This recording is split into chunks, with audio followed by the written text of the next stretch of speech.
öyrədənlə öyrənənin arasında bütün alaqlar təmizlənməlidir. Bəh, bəh, bəh. Alaqların hamısı təmizlənməlidir deyə heç nə.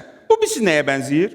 Bu ona bənzəyir ki, Kamran müəllim mənə 1000 manat pul verib, Katsan qrupun rəhbəri, bizim dəyərli dostumuz.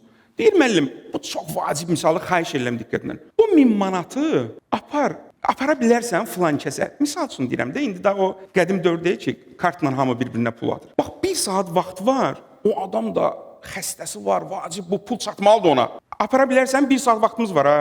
Deyirəm ki, hə, problem yoxdur, apararam. Alıram pulu, gedirəm, qapını döyürəm, qapını açır həmən adam. O ehtiyacı olan, o məni tanımır.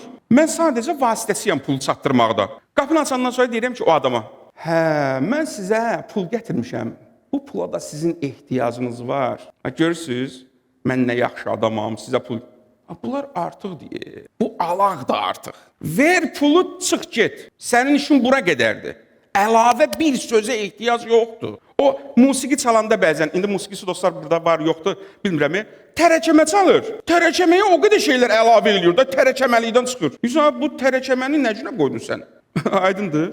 Müəllim, bir şeyi çatdırmalıdır, əzizim, çatdır, qutar da, vaxt yoxdur axı. Canımızı aldın. Mən acından ölürəm, salatları gətirirsən hələ. Yeməyi gətir, yeyim, qutarım, çıxın, gedim də. Hələ salatları gətirirsən.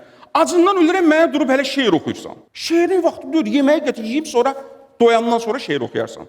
Fəlsəfənin şeirin vaxtı deyil. Aydındır. Bax, mənim baxışım təlimə dostlar bu cürdür. İnsanlar bilet alırlar, pul xərcləyirlər, gəlirlər, mən də nəsə olaraq xidmət eləməliyəm burada, çatdırmalıyam.